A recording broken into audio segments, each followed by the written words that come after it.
ನೊಂದ ಜೀವಕ್ಕೆ ಮುರಿದ ಮನಸ್ಸಿಗೆ ಪ್ರಶ್ನೆಗಳಲ್ಲಿ ಸಿಲುಕಿದ ಜೀವನಕ್ಕೆ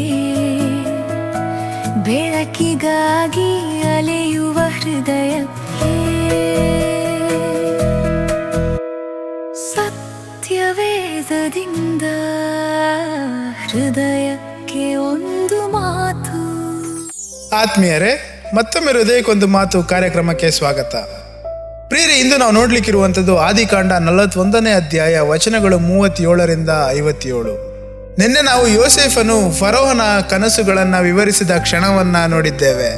ವರ್ಷಗಳ ಕಾಲ ಜೈಲಿನಲ್ಲಿದ್ದ ಯೋಸೇಫ ಈಗ ಅರಮನೆಯ ಮಧ್ಯದಲ್ಲಿ ನಿಂತಿದ್ದಾನೆ. ಆದರೆ ಕತೆ ಅಲ್ಲೇ ನಿಲ್ಲುವುದಿಲ್ಲ ಪ್ರಿಯರೇ. ಫರೋಹನು ಯೋಸೇಫನ ಮಾತುಗಳನ್ನ ಕೇಳಿದ ನಂತರ ಒಂದು ವಿಷಯವನ್ನ ಅರಿತುಕೊಳ್ಳುತ್ತಾನೆ. ಈ ಯುವಕನಲ್ಲಿರುವುದು ಸಾಮಾನ್ಯವಾದಂಥ ಬುದ್ಧಿಯಲ್ಲ, ದೇವರಿಂದ ಬಂದಿರುವಂಥ ಜ್ಞಾನ ಎಂಬುದಾಗಿ.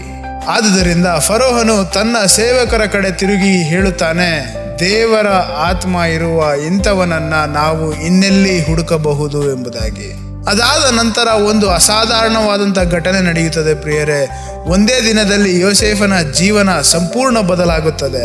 ನಿನ್ನೆವರೆಗೂ ಅವನು ಜೈಲಿನ ಕೈದಿಯಾಗಿದ್ದ, ಇಂದು ಅವನು ಐಗುಪ್ತದ 2ನೇ ದೊಡ್ಡ ಅಧಿಕಾರಿಯಾಗಿದ್ದಾನೆ.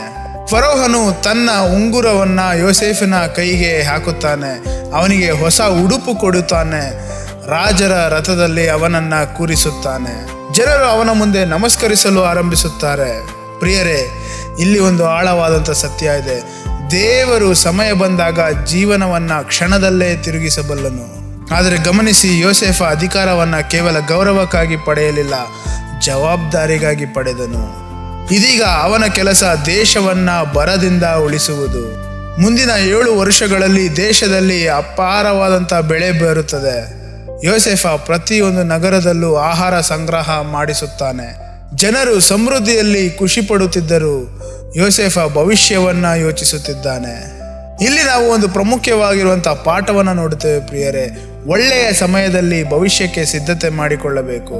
ಕೆಲವರು ಆಶೀರ್ವಾದ ಬಂದಾಗ ಎಲ್ಲವನ್ನ ವ್ಯರ್ಥ ಮಾಡುತ್ತಾರೆ, ಆದರೆ ಯೋಸೇಫ ದೇವರ ಕೊಟ್ಟ ಸಮೃದ್ಧಿಯನ್ನ ಜವಾಬ್ದಾರಿಯಿಂದ ನಿರ್ವಹಿಸುತ್ತಾನೆ. ಈ ಸಮಯದಲ್ಲಿ ಯೋಸೇಫನ ಜೀವನದಲ್ಲಿ ಇನ್ನೊಂದು ಸುಂದರ ಸಂಗತಿ ನಡೆಯುತ್ತದೆ. ಅವನಿಗೆ 2 ಮಕ್ಕಳು ಹುಟ್ಟುತ್ತಾರೆ. ಮೊದಲ ಮಗನಿಗೆ ಅವನು ಮನಸ್ಸೆ ಎಂದು ಹೆಸರಿಡುತ್ತಾನೆ. ಅಂದರೆ ಅದರ ಅರ್ಥ ದೇವರು ನನ್ನ ನೋವನ್ನ ಮರೆಯುವಂತೆ ಮಾಡಿದರು ಎಂಬುದಾಗಿ. 2ನೇ ಮಗನಿಗೆ ಎಫ್ರಾಯಿಮ್ ಎಂದು ಹೆಸರಿಡುತ್ತಾನೆ. ಇದರ ಅರ್ಥ ದೇವರು ನನ್ನನ್ನ ನನ್ನ ಕಷ್ಟದ ದೇಶದಲ್ಲಿ ಫಲಪ್ರದಾನಾಗಿಸಿದ್ದಾರೆ ಎಂಬುದಾಗಿ ಅರ್ಥ. ಇದು ತುಂಬಾ ಸುಂದರವಾದಂಥ ಸತ್ಯ ಪ್ರಿಯರೇ. ಯೋಸೇಫ ತನ್ನ ನೋವನ್ನ ಮರೆತಿಲ್ಲ, ಆದರೆ ಆ ನೋವಿನ ಮಧ್ಯೆ ದೇವರ ಕೈಯನ್ನ ನೋಡಲು ಆರಂಭಿಸಿದ್ದಾನೆ. ನಂತರ ಬರ ಆರಂಭವಾಗುತ್ತದೆ. ಐಗುಪ್ತದ ಹೊರಗಿರುವ ದೇಶಗಳಲ್ಲಿಯೂ ಆಹಾರ ಕೊರತೆ ಬರುತ್ತದೆ. ಜನರು ಎಲ್ಲೆಡೆಯಿಂದ ಆಹಾರಕ್ಕಾಗಿ ಐಗುಪ್ತಕ್ಕೆ ಬರುತ್ತಾರೆ. ಹೀಗೆ ಯೋಸೇಫಿನ ಜೀವನದ ಆಶೀರ್ವಾದ ಕೇವಲ ಅವನಿಗಷ್ಟೇ ಉಳಿಯುವುದಿಲ್ಲ, ಸಾವಿರಾರು ಜನರ ಉಳಿವಿಗೆ ಕಾರಣವಾಗುತ್ತದೆ. ಆತ್ಮೀಯರೇ, ದೇವರು ನಮ್ಮನ್ನ ಆಶೀರ್ವದಿಸುವುದು ಕೇವಲ ನಮಗಾಗಿ ಮಾತ್ರವಲ್ಲ, ಇತರರಿಗೂ ಸಹ ಜೀವವಾಗಿ ಇರುವುದಕ್ಕೆ. ಈ ಕತೆ ನಮಗೆ ಹೇಳುವುದು ಏನೆಂದರೆ, ದೇವರ ಉತ್ತರ ವೇಳೆ ಎಂದಿಗೂ ವ್ಯರ್ಥವಾಗುವುದಿಲ್ಲ ಪ್ರಿಯರೇ. ದೇವರು ಎತ್ತುವ ಪ್ರತಿಯೊಬ್ಬರಿಗೂ ಒಂದು ಉದ್ದೇಶ ಇಟ್ಟಿರುತ್ತಾರೆ. ಹಾಗಾದರೆ ಇಂದಿನ ವಾಗ್ದಾನ, ದೇವರು ಸರಿಯಾದ ಸಮಯದಲ್ಲಿ ನಿಮ್ಮನ್ನು ಎತ್ತುವಂಥ ದೇವರಾಗಿದ್ದಾರೆ. ದೇವರು ಸಿದ್ಧಪಡಿಸಿದ್ದನ್ನು ಯಾರೂ ತಡೆಯಲಾರರು. ಹಾಗಾದರೆ ಇಂದು ನಾವು ಕೈಗೊಳ್ಳಬೇಕಾಗಿರುವಂಥ ಆಜ್ಞೆ, ಉತ್ತರ ವೇಳೆಯಲ್ಲೂ ವಿನಮ್ರವಾಗಿರಬೇಕು. ದೇವರನ್ನು ಮರೆತು ಬಿಡದೆ ನಮಗೆ ಕೊಟ್ಟಿರುವುದನ್ನು ಜವಾಬ್ದಾರಿಯಿಂದ ಉಪಯೋಗಿಸಬೇಕು. ಪ್ರಿಯರೇ, ಇಂದು ಇದನ್ನು ನೆನಪಿಟ್ಟುಕೊಳ್ಳೋಣ. ಯೋಸೇಫ ಜೈಲಿನಿಂದ ಅರಮನೆಗೆ ಬಂದನು, ಆದರೆ ಅವನು ದೇವರನ್ನ ಮರೆತಿಲ್ಲ. ಇಂದು ದೇವರು ನಮ್ಮನ್ನು ಸಹ ಸಿದ್ಧಪಡಿಸುತ್ತಾ ಇದ್ದಾರೆ. ನಾವು ಕೇವಲ ಆಶೀರ್ವಾದಕ್ಕಾಗಿ ಕಾಯುತ್ತಿದ್ದೇವಾ ಅಥವಾ ಜವಾಬ್ದಾರಿಗೂ ಸಿದ್ಧವಾಗಿದ್ದೇವಾ? ಮತ್ತೆ ಮುಂದಿನ ಸಂಚಿಕೆಯಲ್ಲಿ ಭೇಟಿಯಾಗೋಣ. ಅಲ್ಲಿವರೆಗೂ ಇತರರಿಗೋಸ್ಕರ ಜವಾಬ್ದಾರಿ ಹೊಂದಿರುವಂಥ ಹೃದಯ ನಮ್ಮದಾಗಿರಲಿ.